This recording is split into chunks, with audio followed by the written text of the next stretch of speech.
सभी मित्रों को नमस्ते। आज हम मनुस्मृति के दूसरे अध्याय का 13वां श्लोक, इसके संबंध में कुछ बात करेंगे। आप में से कुछ मित्रों ने अंग्रेजी भाषा का एक शब्द पढ़ा या सुना होगा, पिक्यूनियोमेनिया। पिक्यूनियोमेनिया अंग्रेजी भाषा में लगभग 2 शताब्दी से प्रयोग होता आया है और यह शब्द वैसे तो अनकॉमन है, बहुत ज़्यादा उपयोग में नहीं आता है, परंतु साहित्य में और विशेष रूप से दार्शनिक साहित्य में इसका प्रयोग होता है। पिक्यूनियोमेनिया शब्द में 2 शब्द है। प्रथम है पिक्यूनिया। पिक्यूनिया मूलतः लैटिन शब्द है जिसका अर्थ होता है मनी, धन। और दूसरा जो शब्द है मेनिया, यह शब्द ग्रीक शब्द है जिसका अर्थ होता है एक प्रकार का पागलपन, एब्सेशन, किसी चीज के पीछे पागल की तरह लग जाना, जिसे मेनिया कहते हैं। इन दोनों शब्दों के मेल से पिक्यूनियोमेनिया शब्द बना हुआ है। धन के पीछे मनुष्य की जो लिप्सा है, जो लोभ है, धन को प्राप्त करने की जो लालसा है, और इसके कारण मनुष्य की जो मानसिक स्थिति होती है, इसे दर्शाने के लिए इस पिक्यूनियोमेनिया शब्द का प्रयोग अंग्रेजी भाषा में होता है। मैंने यह शब्द पंडित गुरुदत्त विद्यार्थी के साहित्य में प्रथम बार पढ़ा। आप में से संभव है कि कुछ मित्रों ने पंडित गुरुदत्त विद्यार्थी का नाम सुना होगा। पंडित गुरुदत्त विद्यार्थी का जन्म 1864 में मुल्तान में हुआ था। मुल्तान वर्तमान में पाकिस्तान में है। वहां गुरुदत्त का जन्म हुआ था। वे प्रारंभ से ही अत्यंत मेधावी, बुद्धिमान, तार्किक और अनुसंधान प्रिय व्यक्ति थे। उन्होंने लाहौर की गवर्नमेंट कॉलेज में एमए किया। उस समय साइंस की डिग्री भी एमए दी जाती थी, अर्थात साइंस विषय में भी विद्यार्थी एमए होते थे। पंडित गुरुदत्त भौतिक साइंस के विद्यार्थी रहे और वे पूरे पंजाब में सर्वप्रथम रहे, क्योंकि वे बहुत असाधारण बुद्धि रखते थे और वे पश्चिम के विद्वानों के बहुत सारे ग्रंथ पढ़ते थे। विशेष रूप से फिलोसॉफी के, रिलीजियन के, थियोलॉजी के, तर्कशास्त्र के संबंध में जो पुस्तकें पश्चिम के बड़े बड़े लेखकों और विचारकों ने लिखी थी, गुरुदत्त उन पुस्तकों का बहुत ही गंभीर अध्ययन करते थे। वे ईश्वर की सत्ता में निर्णय नहीं ले पाए थे। कभी कभी उनके मस्तिष्क में नास्तिकता छा जाती थी, कभी वे संशयवाद के शिकार भी होते थे, परंतु वे मूलतः थे बड़े बुद्धिवादी और कुशल तर्क शक्ति वाले व्यक्ति। उन्होंने आर्य समाज के प्रवर्तक स्वामी दयानंद सरस्वती द्वारा लिखित सत्यार्थ प्रकाश ग्रंथ पढ़ा और बहुत प्रभावित हुए और उन्होंने आर्य समाज ज्वाइन किया। परंतु ईश्वर के अस्तित्व को लेकर उनकी स्थिति फिर भी संशयग्रस्त थी। ऐसे में जब वे कॉलेज के 3रे वर्ष में अभ्यास कर रहे थे, वह वर्ष था 1883 का। इस वर्ष एक बहुत बड़ी दुर्घटना हुई। स्वामी दयानंद जब जोधपुर की यात्रा पर थे तो वहां उनके कुछ विरोधियों ने एक षड्यंत्र रचकर स्वामी दयानंद को दूध में जहर पिला दिया। इस घटना के बाद स्वामी जी की चिकित्सा अनेक डॉक्टरों ने की और स्वामी जी को माउंट आबू ले जाया गया और फिर वहां से अंत में अजमेर ले आया गया। और जब यह समाचार देश भर में फैल गया कि स्वामी दयानंद की स्थिति चिंताजनक है और कुछ भी अनहोनी हो सकती है, लाहौर आर्य समाज के पदाधिकारियों ने यह निर्णय लिया कि लाहौर से 2 व्यक्तियों को अजमेर भेजना चाहिए ताकि स्वामी जी की सेवा शुश्रूषा की जा सके। इसलिए लाहौर आर्य समाज के अधिकारियों ने लाला जीवनदास और गुरुदत्त को लाहौर से अजमेर भेजा। वे दोनों 28 अक्टूबर 1883 को अजमेर पहुंचे। स्वामी दयानंद के अंतिम दिन थे। स्वामी दयानंद की स्थिति बड़ी चिंताजनक थी। डॉक्टर लक्ष्मण दास चिकित्सा कर रहे थे। अजमेर के सिविल सर्जन डॉक्टर न्यूमैन भी आए। उन्होंने स्वामी जी को देखा और स्वामी जी के धैर्य की बहुत प्रशंसा की कि इतनी कष्टप्रद अवस्था में भी स्वामी दयानंद बिल्कुल शांत और प्रसन्न दिखाई दे रहे हैं। पंडित गुरुदत्त ने स्वामी दयानंद को पहले कभी देखा नहीं था। यह उनकी पहली भेंट थी। लाला जीवनदास ने स्वामी जी से पूछा कि स्वामी जी आपकी स्थिति कैसी है, आप कहाँ हैं? तो उत्तर में स्वामी दयानंद जी ने कहा कि मैं ईश्वर की इच्छा में हूं।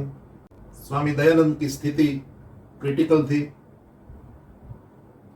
पंडित गुरुदत्त से स्वामी दयानंद कोई विशेष वार्तालाप तो नहीं कर सके, परंतु 2 दिन पश्चात अर्थात 30 अक्टूबर को सायंकाल की संध्या वेला में, जब पूरा देश दीपावली पर्व मना रहा था, स्वामी दयानंद का अंतिम समय आ पहुंचा।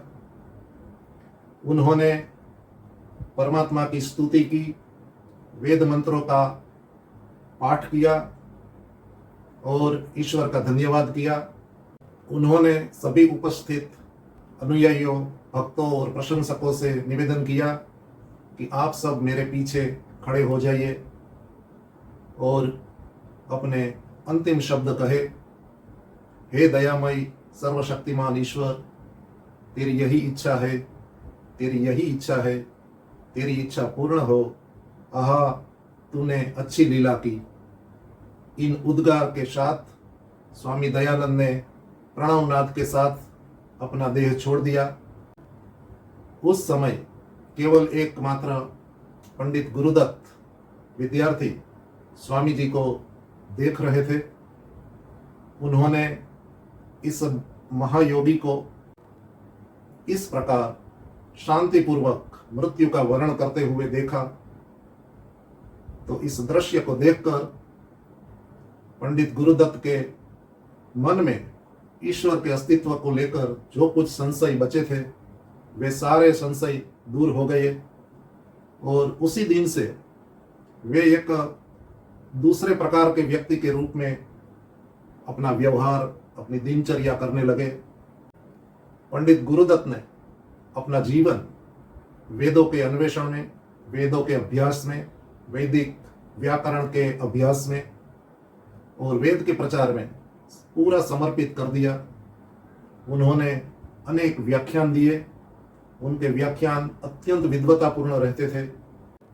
उन्होंने 1888 में टर्मिनोलॉजी ऑफ द वेदास नाम की एक बहुत ही उत्कृष्ट पुस्तक लिखी, जिसमें उन्होंने मध्ययुगीन भारतीय वेद भाष्यकारों एवं आधुनिक पाश्चात्य विद्वानों के द्वारा वेदों को समझने में जो गलतियां हुई है, उनका उल्लेख किया और शास्त्रीय आधार पर यह समझाया कि वेदों को ठीक से समझना है तो कैसे समझा जा सकता है। हमें यह जानकर गर्व होता है कि पंडित गुरुदत्त द्वारा लिखित the terminology of the Vedas पुस्तक को ऑक्सफोर्ड यूनिवर्सिटी के अभ्यासक्रम में शामिल किया गया था, क्योंकि इसे पढ़कर वेदों को सही स्वरूप से समझने में बहुत सहायता मिलती है। पंडित गुरुदत्त विद्यार्थी जी ने अनेक उत्कृष्ट कोटि के लेख लिखे और उनका संपूर्ण साहित्य अंग्रेजी भाषा में लिखा गया है। पंडित गुरुदत्त विद्यार्थी जी ने पिक्यूनियोमेनिया शीर्षक से एक लेख लिखा था और इसी विषय पर उन्होंने पेशावर आर्य समाज में भाषण भी दिया था। मैंने पिक्यूनियोमेनिया शब्द पंडित गुरुदत्त विद्यार्थी के साहित्य में पढ़ा। उन्होंने अपने इस लेख के आरंभ में लिखा है, under this head means under this head of pecuniomania we propose to deal with the question how far the pursuit of wealth is healthy pursuit। वे कहते हैं कि हम यह देखना चाहते हैं कि धन के पीछे जो हमारी दौड़ है, यह दौड़ कितनी उचित है या अनुचित है, इस पर हम विचार करेंगे। उन्होंने आगे लिखा है, सेज मनु 2:13 अर्थात मनुस्मृति के दूसरे अध्याय का 13वां श्लोक वे उद्धृत करते हैं, जिसमें महर्षि मनु ने लिखा है, अर्थ कामेषु असक्तानाम धर्म ज्ञानम विधीयते धर्म जिज्ञासमानानाम प्रमाणम परमं श्रुति। यह मनुस्मृति का बहुत ही प्रसिद्ध श्लोक है।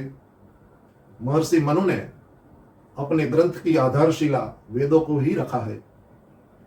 वेदों को ही परम प्रमाण मानते हुए, फाइनल अथॉरिटी मानते हुए महर्षि मनु ने चारों वर्ण और चारों आश्रमों की व्यवस्था श्लोकबद्ध की है अपनी मनुस्मृति में।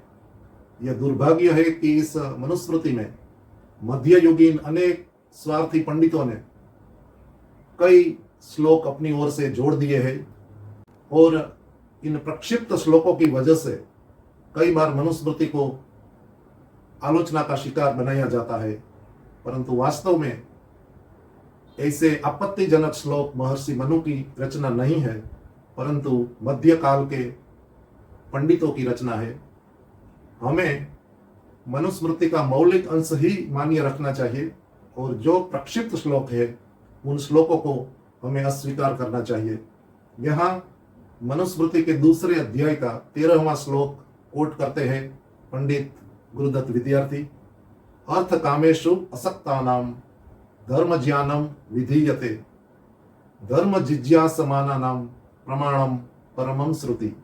आगे पंडित गुरुदत्त जी लिखते हैं, it is only those who stand aloof from the pursuit both of wealth and of carnal pleasures that can ever obtain a knowledge of the true religion। अर्थात सत्य धर्म के ज्ञान की प्राप्ति केवल वही व्यक्ति कर सकता है जो अर्थ और काम के पीछे भागता नहीं है। जो व्यक्ति अर्थ प्राप्ति के लिए और इंद्रिय सुखों को अनुभव करने के लिए आसक्त नहीं है, केवल ऐसे व्यक्ति को ही धर्म का ज्ञान प्राप्त हो सकता है। It is the duty of everyone who aspires after this object. जो भी व्यक्ति धर्म के सत्य स्वरूप को समझना चाहता है, धर्म का ज्ञान प्राप्त करना चाहता है, to determine what true religion is by the help of the Vedas, for a clear and perfect ascertainment of true religion is not attained altogether without the help of the Vedas। जैसे महर्षि मनु ने यहाँ लिखा है कि अर्थ कामेषु असक्तानाम, जो व्यक्ति अर्थ और काम में आसक्त नहीं है, जो व्यक्ति अर्थ में आसक्त नहीं है, धन के पीछे पागल नहीं है, जो व्यक्ति भौतिक सुखों को प्राप्त करने के पीछे पागल नहीं है, काम के पीछे पागल नहीं है, ऐसे व्यक्ति को धर्म ज्ञानम विधीयते। वास्तव में ऐसे व्यक्ति को ही धर्म का ज्ञान प्राप्त होता है। धर्म का ज्ञान ऐसे लोग ही प्राप्त कर सकते हैं जो धन और इंद्रिय सुखों के पीछे पूरे दिन भागते नहीं है। और धर्म जिज्ञासमाना नाम, और जो व्यक्ति धर्म को जानने की जिज्ञासा रखता है, इच्छा रखता है तीव्र कि मुझे इस धर्म को जानना है, ऐसे व्यक्तियों के लिए प्रमाणम परमम श्रुति, ऑथोरिटी, सबसे बड़ी ऑथोरिटी, सबसे बड़ा प्रमाण श्रुति है। श्रुति अर्थात वेद है। अगर धर्म को सही रूप में जानना हो तो वेद से बढ़कर कोई शास्त्र नहीं है, ऐसा महर्षि मनु यहाँ बता रहे हैं। जितने भी पुरातन ऋषि मुनियों के द्वारा लिखित ग्रंथ है, जिसे हम वैदिक वांग्मय या वैदिक साहित्य कहते हैं, वे सभी ग्रंथ व्यक्तियों के द्वारा, मनुष्यों के द्वारा लिखित है। जबकि ऋग्वेद, यजुर्वेद, सामवेद और अथर्ववेद, ये 4 मंत्र संहिताएं ईश्वर प्रणीत मानी जाती है, जिसका प्रकाश परमात्मा ने सृष्टि के आरंभ में 4 ऋषियों के माध्यम से किया है, ऐसा वैदिकों का मंतव्य है। इसलिए वेदों को अपौरुषेय ज्ञान माना जाता है, जबकि ऋषि मुनियों के द्वारा लिखित ग्रंथ पौरुषेय ज्ञान है। इसलिए वेदों को अंतिम प्रमाण के रूप में माना जाता है। यह सभी ऋषि मुनियों का मंतव्य रहा है।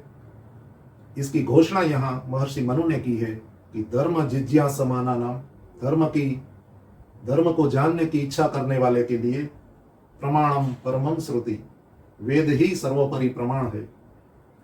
पंडित गुरुदत्त अपने पिक्यूनियोमेनिया शीर्षक से लिखे गए इस लेख में आगे लिखते हैं, in the verse quoted above, अर्थात मनु के इस श्लोक में मनु मेंटेन्स 3 प्रपोजिशंस।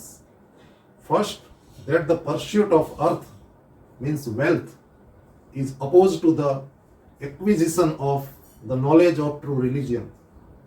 गुरुदत्त जी कह रहे हैं कि मनु महाराज यहाँ यह बता रहे हैं कि अर्थ के पीछे भागना, अर्थ संचय के लिए ही स्वयं को पूर्णतः समर्पित कर देना, धर्म के ज्ञान की प्राप्ति के लिए अवरोध रूप है। Secondly, that the pursuit of kama means carnal pleasures is oppose to the acquisition of the same. जैसे धन की लिप्सा, धन का लोभ सच्चे धर्म का ज्ञान में अवरोध रूप है, ऐसे ही कामनाओं के पीछे दौड़ना, इंद्रिय सुखों के पीछे दौड़ना, दैहिक सुख को अपना लक्ष्य बना लेना, यह भी सच्चे धर्म के अन्वेषण के रास्ते में बाधा रूप है। And lastly, that the study of the Vedas is necessary for those who would make it their business to investigate true religion। जो व्यक्ति सत्य धर्म को जानना चाहता है, उसके लिए वेद परम आवश्यक है, वेद परम प्रमाण है। आगे गुरुदत्त जी विवेचना करते हुए लिखते हैं, the first and the second propositions of Manu may be regarded as one, for the pursuit of carnal pleasures is in the majority of cases so interwoven with the pursuit of wealth that it is generally impossible to command the gratification of the former without a previous inordinate accumulation of the wealth। कहते हैं कि कामनाओं की पूर्ति के लिए धन होना अनिवार्य है, इसलिए धन की प्राप्ति ही मूल है, जिसके आधार पर व्यक्ति भौतिक सुखों का उपभोग करता है। We take therefore the first half of the verse of Manu to mean that an inordinate pursuit of wealth is inconsistent with the acquisition of true knowledge of religion। अर्थात धन की वृद्धि, धन की प्राप्ति के लिए दौड़ लगाना और अपने आप को केवल धन प्राप्ति के पीछे ही लगा देना, केवल धन के पीछे ही जीवन को लगा देना, सत्य धर्म को जानने के लिए बाधा रूप है। इस प्रकार पंडित गुरुदत्त ने मनुस्मृति के इस प्रसिद्ध श्लोक का आधार बनाकर अपना यह पिक्यूनियोमेनिया शीर्षक से निबंध लिखा है। पूरा निबंध पठनीय है और कभी हम आगे भी इसी विषय पर विचार करेंगे कि पिक्यूनियोमेनिया रोग से ग्रसित व्यक्ति के लक्षण क्या होते हैं, सिम्टम्स क्या होते हैं, हम कैसे जान सकते हैं कि क्या हम भी धन के पीछे इतनी दौड़ लगा रहे हैं कि हमने कभी सत्य धर्म को जानने की इच्छा ही ना की, प्रयास ही ना किया, और क्या हम भी कम या अधिक अंशों में इस पिक्यूनियोमेनिया रोग से ग्रसित तो नहीं है। आइए हम सब अपना इंट्रोस्पेक्शन करें कि हम कहीं अपने जीवन को धन और भौतिक सुखों के पीछे ही तो नहीं लगा रहे हैं। यदि हमें ऐसा लगता है तो हमें अपनी जीवनचर्या पर पुनर्विचार करना चाहिए और महर्षि मनु जैसे ऋषियों के बताए गए मार्ग पर चलकर हमें भी धर्म के सत्य स्वरूप को समझने में कुछ समय और पुरुषार्थ लगाना चाहिए। बहुत बहुत धन्यवाद।